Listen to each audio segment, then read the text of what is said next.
IT Show, SuperTalk, Mississippi. Dave Hughes here. We're still awaiting the numbers from the State Department of Health, today's update on the COVID-19 outbreak. But right now, joining us on the air and also on video, if you go to supertalk.fm/watch, you can see him in living color, and he did his hair for the show and everything. It is awesome. From District 52, Senator Brice Wiggins joins us. Senator, how you doing today? Thanks for joining us on the show.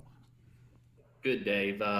Actually, my daughter did my hair for me during this shelter in place, so she did a good job. She really did, and let me just say that bow she put on the side looks great. This is going to get some people to go look at the stream now. Yeah, you're showing it off nicely. Thank you very much. I appreciate it. But I don't have much to work with, so it's really not that hard. But I appreciate it. You're preaching to the choir. I know exactly what you're talking about. Exactly. You feel me. All too well. But you know what? People never talk about the advantages of this, and I know you understand this, Brice. You get out of the shower, there's no product, there's no combing, there's no nothing. You just towel, you head off and go about your day. It's easy, it's quick, it's convenient, and you get great results. And nobody ever talks about that benefit of this. I agree with you wholeheartedly.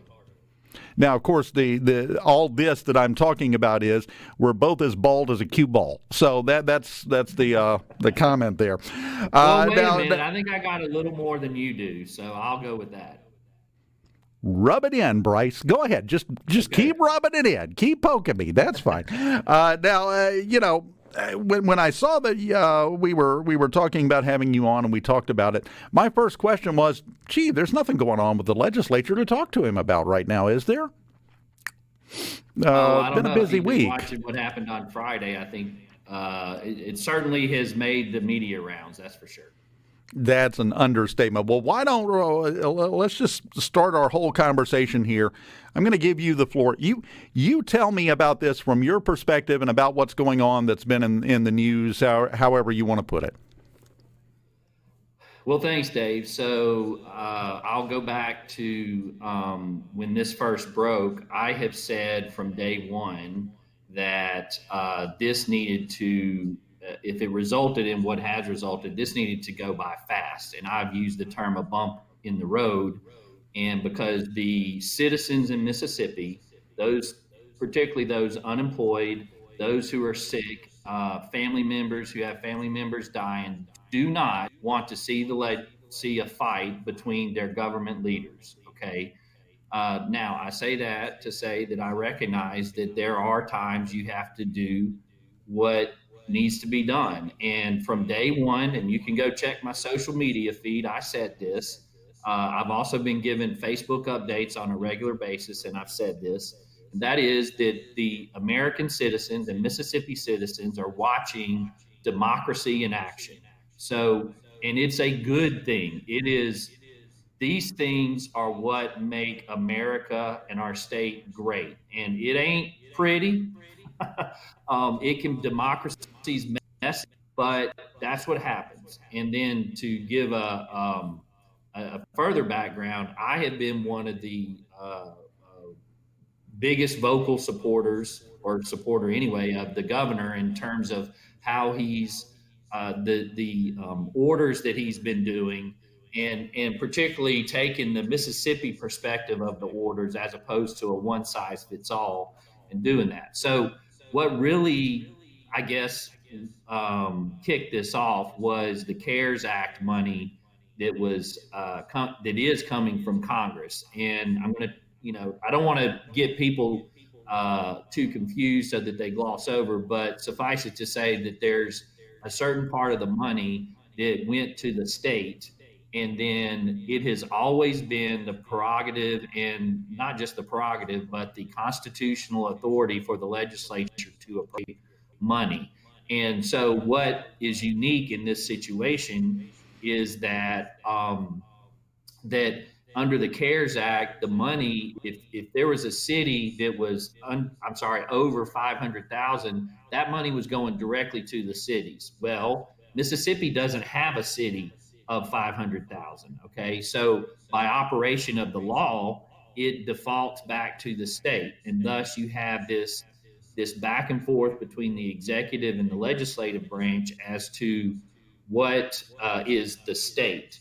And then to make it even more unique to Mississippi, the law that Governor Reeves have cited, which was passed by the legislature some odd 40 years ago, gave and gives the governor powers in an emergency situation. And as I've said on my Facebook post and my videos, that is the law that the governor has used and cited to in doing his orders.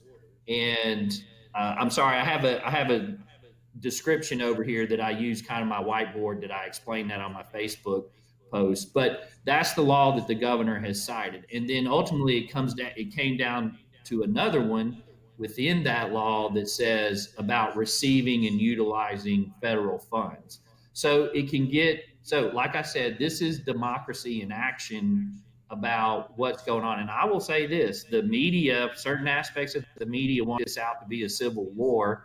And I don't see that. I do see it as a reason, or certainly the two branches trying to work this out. But everybody has agreed, including Lieutenant Governor Hoseman, Speaker Gunn, that people need this money right now. And I've said that from day one. I sent out a tweet when this first hit, that's primary number one, that gets done. And in my role on the Appropriations Committee, I'm committed to doing that, working with Chairman Hobson in the Senate.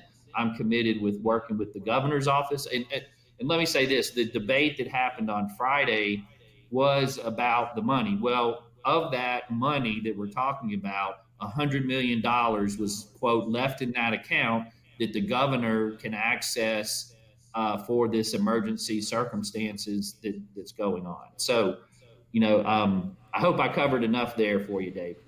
I think so. I mean, now let me say this, and I'm going to give you a chance to address this, because the ceasefire text line, when we started the show today, the very first text we got was just the word greed in all capitals with 3 exclamation marks, which is the perception of a lot of people about this whole thing, is that it is all about the money and it's all about greed, and the legislature wants it so they can put it into special projects in their area, as opposed to just going out in a more general way. What would you say to that? Okay, well, first of all, I don't disagree. If you go look at my tweet from 4 or 5 days ago, I said that. I said you throw money into the mix and the claws come out, okay? And that's what's happened. And from the people's perspective, that's sad, okay? And so that your listeners know and I've been through the, let's just say, the battle over the BP dollar. So I understand what goes on, at least I feel like I do, in the legislature, particularly between the two chambers. And I will say that on a lot of degrees, the governor's right about the process. I mean, he presided over the Senate for 8 years. So it's incumbent upon us to make the process happen quickly. And I saw a release from Lieutenant Governor Hoseman, I think it was today, that has made that point that we're going to do that quickly. So is it I certainly understand why people see that, but that's why I say this is democracy in action. I personally didn't go out and stump around to have this vote take place, because I do think that the governor, when you're in a crisis situation, and this is wherever you are, by the way, it takes a leadership, one leader. And let me say, 40 years ago, the legislature recognized that and gave the powers to the governor that in times of an emergency. But I've also said in my social media that that's even more of a why we in the legislature have to think of these things before we pass legislation. Because any governor, if you give away your authority, let's say, the governor or whoever you give it away to is going to utilize that. So I understand the concerns. What I'm saying is that we're going to work, now that we're here, we're going to work tremendously hard to make that happen. for the people. Senator, we're up against a break. Can you hold on through the break? Yeah, I'm sorry about that. Yes, I certainly can. Oh, no, that's fine. You're doing great. Perfect timing, in fact. We'll continue with Senator Brice Wiggins, whose hairstyle I admire, here on The JT Show next. The JT Show, SuperTalk Mississippi. Dave Hughes here. We have live on video with us Senator Brice Wiggins from District 52. You can also see it on Facebook Live or go to supertalk.fm/watch, and you can watch the conversation while you listen to it as well. Senator, we were talking, of course, before the break about the big vote that happened on Friday. Now, after that vote, the legislature basically adjourned until the 18th, which was the originally agreed upon day to come back. And that has led a lot of people. One of the things, and we've seen a lot of it on the text line over here, is that there are some concerns about just how quickly this money will be distributed if it is in the legislature's hands, as you voted for on Friday. And one texter even referred back to the BP oil spill money and how long it took to decide who was getting what and where it was going. Do you have any kind of fear that this might delay it a little more than it should? And if people watch the debate, in which I think you probably can go back and look at the video because they put the video up in online. But if you saw the Senate debate, that issue was addressed, and particularly by me, or specifically by me. And they are right. We go back on the 18th. So as I said before the break, there's $100 million of the 1.25 billion remains in the account that the governor can access. Okay, and then for anything that is going on right now, then May 18th. Is when we are scheduled to come back. And if people remember, when we broke for this intermission, we were about to start the budget process. And so this was discussed on the Senate floor, and as was brought up on the Senate floor, as is done every single year, we do what's called a deficit bill. We don't like to do it, but if it has to be done, it can be done. We're in the middle of the session, and so we can do that. What is different between now and Katrina or even the BP oil spill is that the legislature wasn't in session at the time. And so the budgeting process is going on right now. And and the agency, whomever, can come to the legislature or deal with the appropriators, and particularly the chairman, and do what needs to be done. So there is no, if you will, time delay on something like that. And there's $100 million sitting there. And I want to explain that because this is extremely important, Dave. And that is, on Friday, the legislature did absolutely zero with touching the governor's emergency powers. Understand this, that the statute I talked about earlier was passed by the legislature. That was not even addressed or taken up on Friday. What we did was do what's called a budget transfer bill, which is done every single year in the legislature. And when the money, and this goes on where no matter what federal funds it is, when the money came down from the feds, it got put into a bank account, and the bill moved the money from one account to another account. That's what was done, and that's all that was done. And that is something that we did. And I'm happy to talk. If you want me to, I'm happy to go ahead and address the issue on this. And you broke up on me, Senator. Happy to address what now? The BP process, because I was involved in that. Yeah, and I knew you were, and that's why I went to that text, because you were a part of that, and it did take a while. And one of the underlying reasons, like you said, was the fact that the legislature was not in session when we got that money, so that was an entirely different thing. And let me explain that the Senate 4 times over 3 years passed a unanimous bill and sent it to the House. Okay, on the BP, the problem was the House. Okay. What is different between BP and now is that the Coronavirus Care Act funds have restrictions on that money. Like it said, it cannot be used to plug budget holes. It cannot be used to do certain things. It can be used to reimburse for COVID-related expenses. The BP dollars was simply the billions of dollars put into an account and go, here it is, and there were no restrictions put on it. And that is what took the longest time.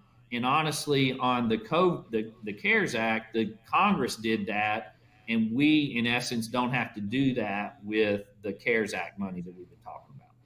That makes sense, and that is something I was going to bring up that I think has gotten a bit lost in this discussion about who's going to have control over how this money is handed out, is that there are very clear, tight restrictions on where this money can and cannot be used, to the point to where, as I understand it, if we take care of all of those things that are listed as the areas where it can be spent and there's money left over, well, that just goes back to the federal government. Am I right on that? That's correct. And that's what caused the long delay on the BP is what was the framework going to look like, and what was the where the money was limited to and where it wasn't. If you will actually recall, Senator Wicker, who appeared with Governor Reeves at one of the press conferences, even admitted that the CARES Act was done very fast and was done, and not all the kinks weren't all worked out. Through the BP dollars, we had that time to be able to finish, to put those restrictions, if you will, and where that's going to be. And so that is a huge difference between the two that I think you won't see in this situation. Now, let me say that I do understand, but it's easier to wrangle 52 senators than it is 122 members of the House. That is if you're a historian of Mississippi politics, that's the case. And so it certainly would be my hope and that my friends in the House would work with the Senate to get us where we need to be very, very quickly. Well, and that is the risk, I think, that bothers some people and prompts some of these comments, is that, you've got almost 200 people that have to come to an agreement instead of just one. But one of the areas that's being talked about quite a bit is how the disbursement of these funds is going to go. Dave, sorry. Let me interrupt you there. But that's the case for the state budget, no matter what. Okay, the legislature funds all that, and yes, rightfully so, we take the blame. But I get it, and this is what the governor has certainly rightly made the point about it being fast and quick, and we need to be aware of that. But if the concern is, our state budget does that anyway. And that's a very good point. The disbursement of the funds, we've heard this number of $40 million thrown around that somebody was going to use. We've heard that State Auditor Shad White has said that he could do it for around $1 million or so. And that's going to be part of the decision-making process in all of this, is who's going to be in charge of the disbursement of the funds. Have you heard any talk or had any thought in those directions yet? I have not. I'm sure that will be discussed. Going back to the BP, that was part of the negotiations that went on. And what came out of that was that there was an advisory committee, that it would go through the appropriations process, and that there would be audits done every year. And let me say this, speaking of audits, that after Katrina, my first term in the legislature, I was chairman of the Senate Marine Resources, and part of my job, what I did was authored and passed the DMR Accountability and Transparency Act, and that required DMR to have an audit at their own expense done every year. So what I think the listeners can, I guess, hopefully rest assured is that, in a way, we've been through this. I personally know that those protections need to be there, and I will not back off of that. I didn't back off, and if anything, my record shows that I'm willing to put those in place as we did after DMR. And for those that don't know, there's a lot of people, not a lot, but there were some people that went to jail after that because of the funds and all of that stuff, and we had to clean that up. But it did get cleaned up, and it did get caught, which is kind of the point here. Let me say, it did get cleaned up. We put that audit requirement in the DMR, and I will tell you, me personally, and I think you talk to any Coast senator or Coast legislator, and we haven't had any of those problems. And we get an audit every year right before the session by DMR, and it shows where the money's going, what it's doing. And that's been a great. Also, let me say that one of the things that we did that has changed tremendously is, that the BP dollars structure was based on the titlings that we did. And one thing that we did that has made all the difference in the world is line item the titlings funds. And that's not too detailed about it, but let me say this, Dave, that if you're talking about in the legislature people who know what it means to put accountability measures in place, then you talk to the coast delegation, and particularly the coast senators, because we've done that, and we did that with Katrina and BP dollars. Senator, we're about out of time. We may talk to you again. It depends. By the end of the week, you may be called back in to vote to override a veto. We don't know, but we'll just wait to see how things play out. Gives you plenty of time to let your daughter work on your hair some more. Senator Brice Wiggins, we appreciate your time, sir. Always happy to have you on the show. We continue now.